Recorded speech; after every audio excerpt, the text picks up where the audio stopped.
balik lagi di TikTok tuh, dan di kesempatan kali ini di cuaca yang agak sedikit membuat dilema ya, karena tadi kita udah cukup berdrama ria.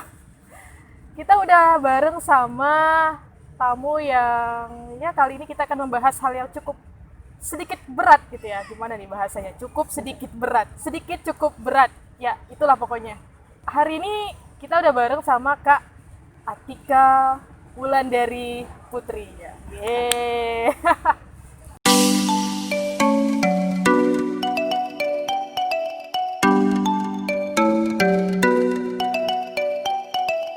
Nah, teman-teman, hari ini kita akan ngebahas tentang topik yang agak sensitif sebenarnya karena statusnya kita ini masih sama-sama sebagai mahasiswa.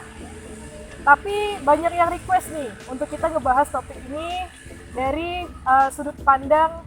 dua sudut pandang sih ya sebenarnya. Ada yang dari si A, ada juga yang dari si B. Tapi kali ini kita akan bikin sama Kak Atika dulu sebagai pemberi sudut pandang yang pertama gitu. Kita akan bahas apa sih? Nah, tonton video ini sampai selesai. Dan sebelum itu kita mau ya basa-basi dikit sama Kak Atika gitu kan, karena udah lama juga nggak ketemu. Kak Atika gimana kabarnya Kak? Iya, oke. Alhamdulillah baik, Sarah. Ini Kak Atika tuh kalau ngomong simple ya. Dia tuh kayak bisa yang basa-basi kayak orang-orang biasanya gitu. Kak Atika ini juga seorang pedebat ya. Pedebat nasionalnya Universitas Tanjung Pura gitu kan. Siapa sih anak debat yang gak kenal sama Kak Atika di Hutan gitu. Sehat ya Kak ya? Alhamdulillah sehat. Selama COVID ini gimana? Apa namanya? Kondisinya maksudnya baik dari diri sendiri maupun keluarga gitu, semuanya aman? Aman, alhamdulillah. Semuanya sih aman. Minta, mudah-mudahan semoga selalu sehat. Amin. Nah, sekarang lagi sibuk apa Kak? Selain ya mungkin kesehariannya kan sekarang kan online gitu ya? Iya. Kita ngapa-ngapain semuanya serba virtual. Sekarang Kakak lagi sibuk apa nih? Sebenarnya nggak sibuk-sibuk juga, karena kalau sekarang semuanya serba virtual jadi lebih simpel. Cuman apa ya, mungkin sambil kuliah aja sih. Main TikTok nggak? Kadang-kadang kalau bosan main TikTok, tapi ya nggak serius gitu. Maksudnya? Nggak serius, maksudnya nggak ditekuni. Kadang kan kalau misalnya lagi main, pengen main, kalau enggak ya udah nggak ditekunin. Kan ada juga yang TikTok sebagai job, TikTok is lifestyle gitu kan. Tapi intinya menikmati lah ya. Iya, menikmati. Dengan adanya TikTok. Oke. Kita ngomongin langsung aja gitu ya Kak, masuk ke topik gitu ya teman-teman. Hari ini kita akan bahas tentang aksi. Dalam tanda kutip mungkin lebih akrab ya masyarakat awam itu mengenalnya dengan istilah demo. Ya, dengan istilah demo, demonstrasi lah gitu. Tapi bahasa mahasiswa itu aksi sih. Udah kita pakai istilah aksi aja gitu ya biar lebih dekat dengan teman-teman mahasiswa yang nonton video ini. Nah, Kakak sebelumnya nih Kak. Kakak ini kan udah sarjana ya Kak ya? Iya, udah. Dulu itu mungkin boleh bagikan ke teman-teman kuliah di mana, ambil jurusan apa, terus sekarang juga kan lanjut magister.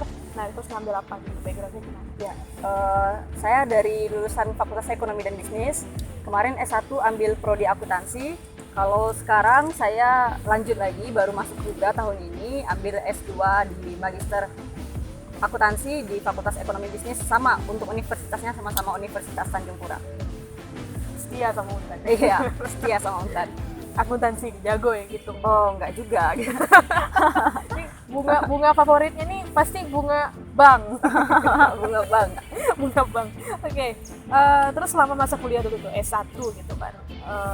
Kiprahnya Kak Atika di Untan ini kan cukup dikenal gitu ya. Iya nggak sih? Mudah-mudahan. Okay. Tapi nggak terkenal, benar-benar nggak terkenal, biasa aja gitu. Tapi dalam bidang debat nih nomor 1 di Untan cuy, gitu kan. Kakak dulu juga aktivis bukan sih? Dibilang aktivis iya, tapi tidak seaktivis yang teman-teman lainnya gitu. Maksudnya gimana? Tidak. Kalau teman-teman yang lain mungkin organisasi itu sangat ditekuni, kalau saya organisasi sebagai salah satu pendamping support untuk kuliah aja. Oh. Jadi ada teman-teman yang sangat suka dengan dunia aktivis, benar-benar menekuni mungkin dari 0 sampai 10. Kalau saya untuk organisasi yang ada di kampus itu sebagai support saya aja. Jadi nggak benar-benar ditekuni sebagai aktivis ya pada umumnya.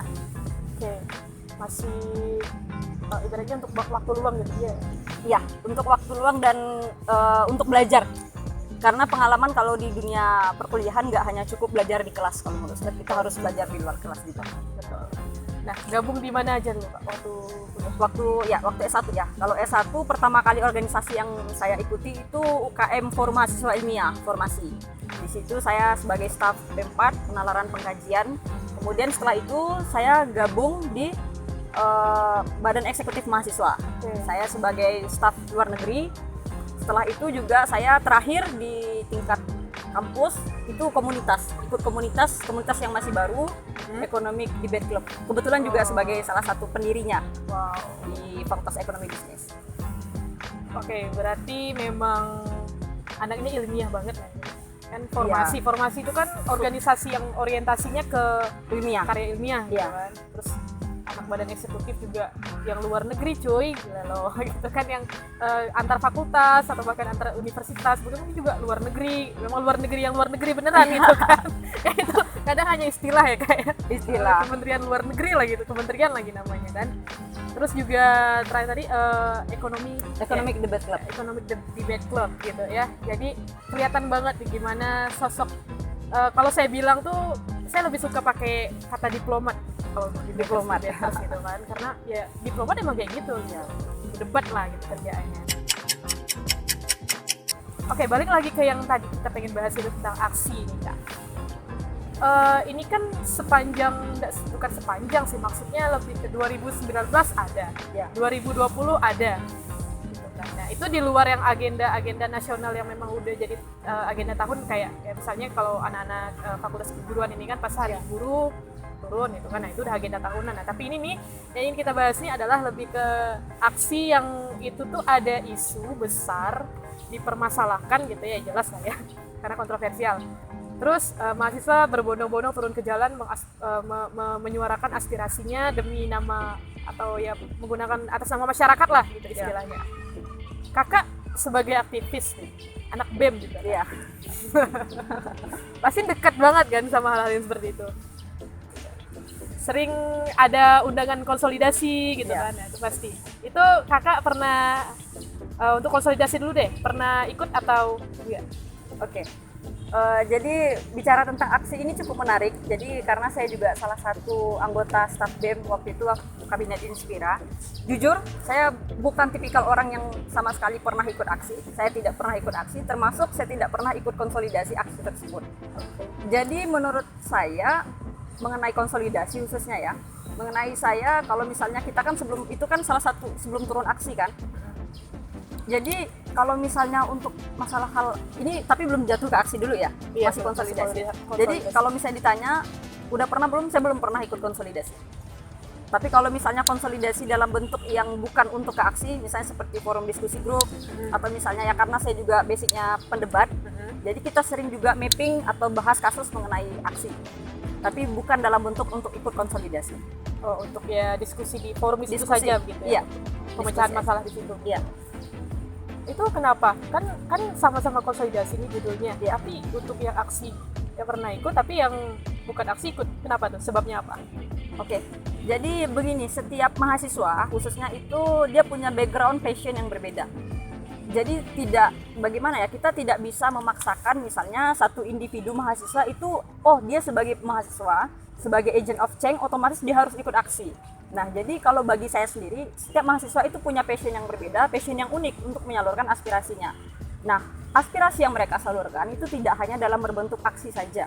Banyak aspirasi lain. Misalnya seperti saya, contohnya pendebat. Maka saya akan menyalurkan hal tersebut dalam bentuk ya diskusi. Kalau dalam debat kita kenal brainstorming atau mapping kasus begitu. Mungkin untuk teman-teman lain bagi pencinta seni misalnya, dia bisa untuk menyuarakan pendapat tidak dengan aksi, misalnya dengan membuat puisi atau membuat pantun atau membuat lagu yang bisa dia suarakan. Jadi menurut saya aksi itu bukan satu-satunya output mahasiswa untuk menyuarakan pendapat. Seperti itu. Gitu ya teman-teman. Terus ini lagi nih Kak, kan karena 2019 dulu kan heboh dengan kita sebut saja lah itu undang-undang KUHP Ya. gitu kan. Terus yang tahun ini kemarin juga tragedinya juga sama akhir tahun gitu ya. Kayak tradisi cuy kan. Setiap akhir tahun ada aja gitu. Yang kemarin itu Omnibus Law gitu atau Undang-Undang Cipta Kerja. Nah, kan banyak aksi ini kan ribuan ya kayak Iya. mahasiswa yang turun dan itu tidak semuanya ikut konsolidasi. Benar. Nah, penasaran banget nih lah gitu kan, bukan cuma sama Kak Atika aja sih sebenarnya, juga sama teman-teman yang bahkan yang ikut aksi gitu, yang tidak ikut konsolidasi tapi turun aksi. Ini gimana sih menurut Kak? Ya, itu juga salah satu hal yang sebenarnya disesalkan menurut saya pribadi begitu ya. Karena begini, aksi itu sangat penting, bahkan karena aksi ada reformasi. Nah, jadi menurut saya aksi itu adalah satu hal yang sangat penting, apalagi ya memang tokoh utama dari aksi adalah mahasiswa itu sendiri. Nah, seharusnya mahasiswa ini sebelum turun aksi itu setidaknya punya pemahaman yang setara. Tidak harus sama begitu ya. Misalnya mungkin pemahaman mengenai Undang-Undang Cipta Kerja itu sama. Sehingga itulah yang menggagalkan misi dari aksi itu. Sehingga banyak masyarakat, banyak tokoh yang beranggapan bahwa aksi yang dikendarai oleh mahasiswa ini tidak sesuai dan tidak sepemahaman dengan mahasiswa yang lain yang mungkin ikut konsolidasi seperti yang dikatakan oleh Sherly. Karena apa? Ketika misalnya mereka terjaring oleh aparat, ditanya mereka yang suarakan itu apa, mereka bilang saya nggak tahu. Itu sebenarnya yang menjadi hal yang buruk. Sebenarnya secara harfiah begitu ya, aksi ini sangat baik. Aksi secara saya pribadi pun ketika teman-teman ada yang ikut aksi, saya dukung begitu. Artinya saya juga senang ketika ada teman-teman yang turun aksi, masih ada mahasiswa yang mau menyuarakan pendapatnya. Namun yang kita sesalkan, ada beberapa mahasiswa yang tidak mau untuk peduli sama apa yang mereka suarakan. Tren ikut-ikutan aksi itu yang nggak baik, bukan aksinya yang nggak baik. Nah begitu. Apalagi adanya provokator di belakang aksi itu. Nah ini semakin memicu, ya sebenarnya bukan kesalahan dari mahasiswa juga begitu ya, karena memang salah satu tugas mahasiswa, kalau mahasiswa diem-diem nggak ada kritik dan lain sebagainya akan dipertanyakan dong kemahasiswaannya begitu kan. Betul. Nah tapi kalau misalnya mahasiswa yang mau ikut, memang dia harus minimal konsolidasi. Kalau memang dia nggak suka ikut konsolidasi, setidaknya dia harus ikut tuh isu apa sih yang mau dia suarakan gitu. Sehingga konsolidasi yang memang dia nggak dapatkan dalam forum konsolidasi sebelum adanya aksi, dia bisa dapatkan melalui hal-hal ataupun media pemberitaan. Begitu kalau menurut saya, Sherly. Oke. Ya, jadi buat teman-teman ini ya, kalau ada isu nasional, terus ada agenda nasional gitu kan, aksi di seluruh Indonesia, ikut ya sebaiknya memang seharusnya sih ya, ikut konsolidasi dulu baru ikut aksinya gitu. Jangan aksi yuk, ayo gitu, tapi tidak tahu apapun yang sedang, maksudnya aspirasi apa yang mau diangkat gitu kan. Dan juga tidak semuanya yang turun itu akan kebagian orasi gitu ya, Kak, ya. Benar. Itu kan ada orasi ya kalau aksi gitu. Gini nih Kak, ini yang selalu menjadi pergoncangan batin, asik. Pergoncangan batin di saya pribadi dan beberapa orang teman juga yang memang kita notabene itu nggak pernah turun aksi. Jadi saya juga nggak pernah ikut aksi nih teman-teman, dan saya juga anak BEM gitu ya. Jadi jadi gini kan, mungkin ini emang udah menjadi hal yang dituntut untuk mahasiswa itu mampu ketika misalnya konsolidasi itu hamin 1 hari aksinya gitu kan. Nah itu kan kalau dari perspektif pribadi sih ya gitu, kok bisa sih ibaratnya 1 malam itu kita mendiskusikan hal yang sebanyak itu terus besoknya langsung eksekusi gitu kan. Nah pertanyaannya, apakah mereka memang paham nih istilahnya literasinya itu memang maksudnya memang ya literasinya itu di situ gitu kemampuannya. Sedangkan ini kan ada misalnya anak ekonomi, anak keguruan gitu kan, atau anak-anak pertanian tapi ngebahas isu tentang politik yang mereka tuh tidak pernah belajar politik sama sekali. Tapi dalam 1 malam itu wow gitu loh, bisa menyimpulkan untuk besok kita orasi tentang ini, besok kita eksekusikan hal ini. Nah itu gimana kalau menurut kakak yang seperti itu cukup, itu juga yang menjadi alasan saya pribadi sebenarnya tidak mau ikut aksi gitu, karena waktu 1 malam itu nggak cukup.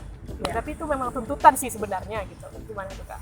Kalau dari saya pribadi begitu ya, tadi kan kalau Sherly memaparkan background ilmu nggak semua orang bisa begitu ya Sherly. Tapi kalau dari saya pribadi, saya ini backgroundnya ekonomi, tapi saya lebih suka menyoroti isu-isu politik, hukum dan lain sebagainya. Bukan berarti nggak suka ekonomi, tapi lebih tendensi ke sana, lebih hobi begitu. Nah untuk waktu 1 malam sebenarnya saya tidak permasalahkan mengenai range waktu yang digunakan untuk konsolidasi, tetapi tingkat pemahaman, balik lagi ke knowledge dari mahasiswa itu harus sama begitu, harus paham. Pertanyaannya adalah apakah setiap, kan yang ikut aksi itu kan ratusan ya jumlahnya ya, ratusan begitu. Ini bukan lagi 1-2 orang tapi udah ratusan begitu. Apakah ada jaminan bahwa 1 malam itu bisa memberikan pemahaman yang setara untuk ratusan orang tersebut?